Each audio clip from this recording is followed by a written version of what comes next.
this analogy, the half glass of water. To some, the glass is half full. To others, the glass is half empty. But how we look at the glass actually reveals a lot about our inner focus and attitude. We either look at what we have or we look at what we don't have.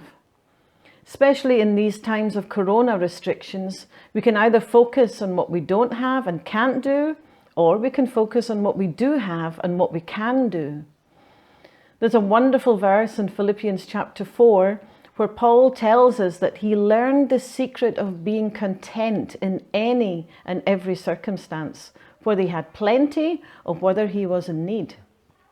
Contentment is a wonderful thing. It means to be completely satisfied and happy. Paul is saying that he learned to be satisfied and joyful even when he had great need. So what was his secret? First of all, Paul was heavenly minded. In Colossians chapter 3, he tells us to fix our minds on things above, not on earthly things.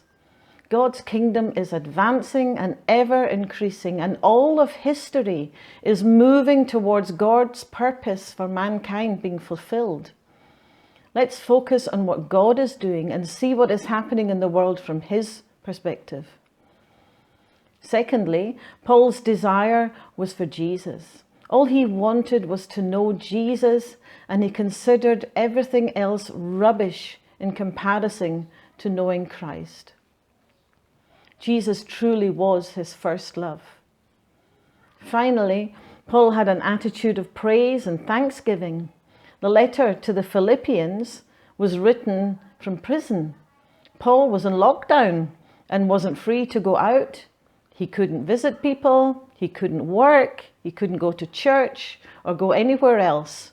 Sounds familiar. He was restricted by prison regulations, yet his letter is full of praise and thanksgiving and rejoicing in the Lord. Paul was in great need, and his glass might have been empty, but his heart and his spirit were full.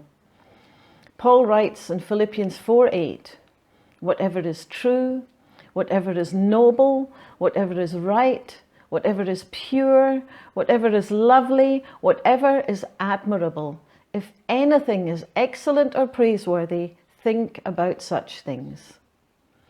So if we let our thinking, our desires, and our heart attitude be governed by God and his kingdom, we too can learn to be content in all circumstances.